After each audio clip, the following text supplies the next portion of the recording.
Assalamualaikum. Di video kali ini saya akan berbagi pengalaman membeli Poco F6.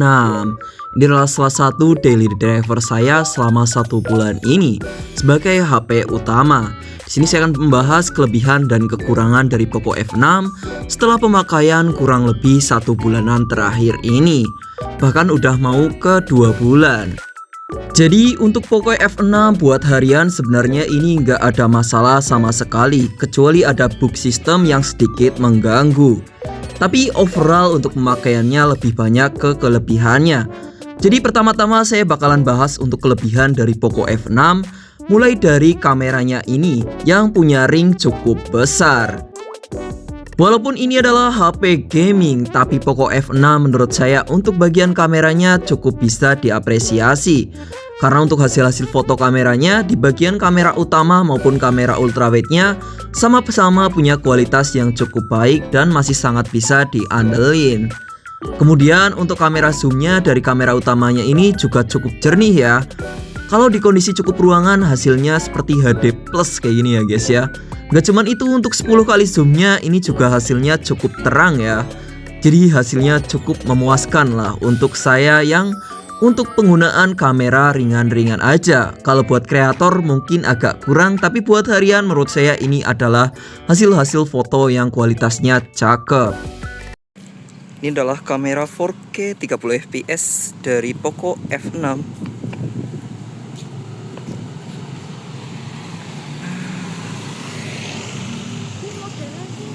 Mobil apa? Oh modelnya. Tak tahu lah. Anu tuh video kayak kur kayak jalan kaki sambil tes kamera. Ya, kita lagi jalan-jalan pakai kamera dari ultrawide Poco F6. Untuk kualitasnya seperti ini ya guys ya. Sudah lumayan bagus dan sangat bisa diandalkan sih menurut saya. Walaupun cuman resolusinya mentok di 1080 30 fps.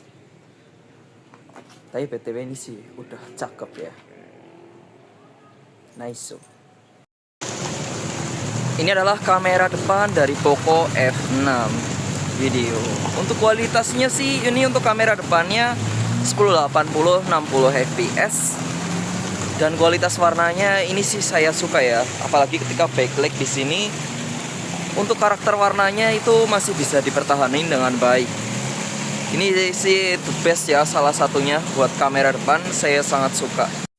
Kemudian kita ke kelebihan yang kedua. Tentu aja untuk kelebihan keduanya ini ada di bagian performanya. Yang sudah kita tahu untuk chipsetnya sendiri, HP ini pakai chipset Snapdragon 8S Gen 3 yang tentu aja punya performa yang cukup maksimal ya. Untuk kelas harganya ini mungkin yang terbaik ya guys ya. Padahal untuk kombinasi RAM-nya di sini saya pakainya RAM 8GB internal 256. Palingan untuk book software-nya ini ada di HyperOS-nya aja. Yang ketika kita buka app TikTok layarnya agak rada kedip-kedip kayak gini. Cuman solusinya gampang ya guys ya. Kita cukup close apps-nya aja, nanti kita buka lagi. Untuk aplikasi TikToknya udah kembali berfungsi secara normal, gak ada kedap-kedip lagi. Karena performanya yang gacor, otomatis buat loading app seperti ini, kayak contohnya game PUBG Mobile, ini langsung set gitu ya guys ya. Langsung gerakan cepat, jadi kita nunggu apps loading itu untuk setiap gamenya ini cepet ya guys ya. Set gitu. Nggak cuman sat-sat, untuk grafiknya di sini kayak di game PUBG Mobile ya. Dia punya setelan grafis yang cukup komplit ya guys ya. Ini wow, rata kanan banget guys. Mau pilih bagian yang mana, tinggal pilih aja. Pindah ke game yang sebelah, Mobile Legends. Ini juga cepat banget buat buka apps-nya. Gak lemot sama sekali. Video langsung full guys. Gak ada loadingan yang lama gitu ya. Kayak berasa upgrade yang sangat berasa. Nah, untuk setelan grafisnya otomatis udah rata kanan ya guys ya. Mantul auto win streak. BTW di sini ada update ya untuk game Mobile Legends-nya. Karena beberapa hari ini saya nggak main game juga sih. Ini terakhir saya bermain game Mobile Legends ya. Win streak cuy. Jadi karena performanya ini buat gaming udah secakep itu, otomatis buat harian menurut saya ini juga sudah mantul banget. Gak cuman mantul, di sini mungkin karena dukungan dari layarnya juga yang sudah cakep dan keren ya guys ya. Karena bertipe AMOLED dan juga refresh rate-nya sudah di 120 Hz. Kemudian buat buka tutup apps di Poco F6 punya saya ini juga tergolong cukup cepat ya. Hampir nggak ada buffering sama sekali. Semuanya bisa dibuka tutup dengan sangat cepat ya guys ya. Ini kalau kalian upgrade ke Poco F6 mungkin rasanya ini benar-benar kerasa cepatnya ya guys ya. Gak ada buffering sama sekali. Jadi bagian performa emang no complaint buat Poco F6. Lanjut ke bagian layar dan juga audio speaker dari Poco F6 ini, yang sebenarnya secara kualitas saya sangat suka ya. Karena untuk layarnya sendiri sudah menggunakan panel AMOLED yang view angle-nya juga cukup luas ya, dari berbagai sisi masih terlihat sangat jelas. Dan juga audio quality dengan speaker stereonya yang juga punya kualitas cukup baik. Jadi kita coba untuk play ya, untuk penggunaan sehari-hari seperti ini kurang lebihnya.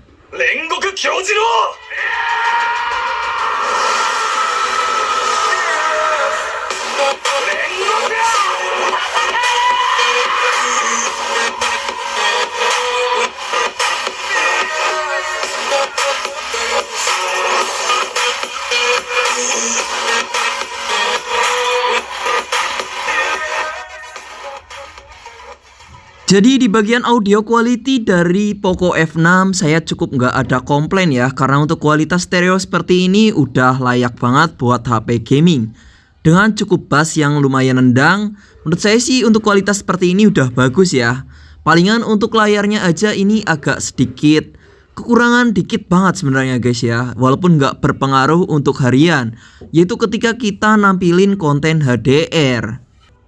Buat Poco F6 yang saya review ini buat nampilin konten HDR, entah kenapa ya guys ya, ini rasanya kayak kurang gitu ya guys ya. Ini untuk warna putihnya aja ini agak pucat dikit. Kalau warna gelapnya ini sih udah lumayan bagus ya, walaupun kayak agak kurang gelap yang pekat banget. Jadi untuk tampilan HDR-nya kayak nggak maksimal gitu. Atau emang saya aja yang udah kebiasaan pakai Samsung Note 10 Plus yang HDR-nya emang benar-benar tajam ya. Tapi ini kayak agak kurang dikit aja sih. Tapi overall untuk kualitas layar seperti ini sih udah cukup bagus.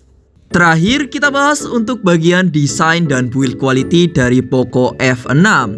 Untuk bagian desainnya sendiri Poco F6 ini menurut saya agak nyentrik dikit ya. Untuk bagian ring kameranya ini udah ngikutin zaman sekarang. Jadi kayak pasaran aja sih bagian desain dari Poco F6 ini.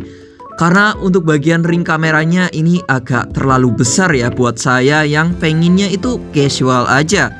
Kayak sederhana, kecil-kecil udah cukup suka. Kalau kebesaran seperti ini kayak gimana gitu. Tapi ya nggak apa-apa sih, nggak mengganggu untuk harian menurut saya ya.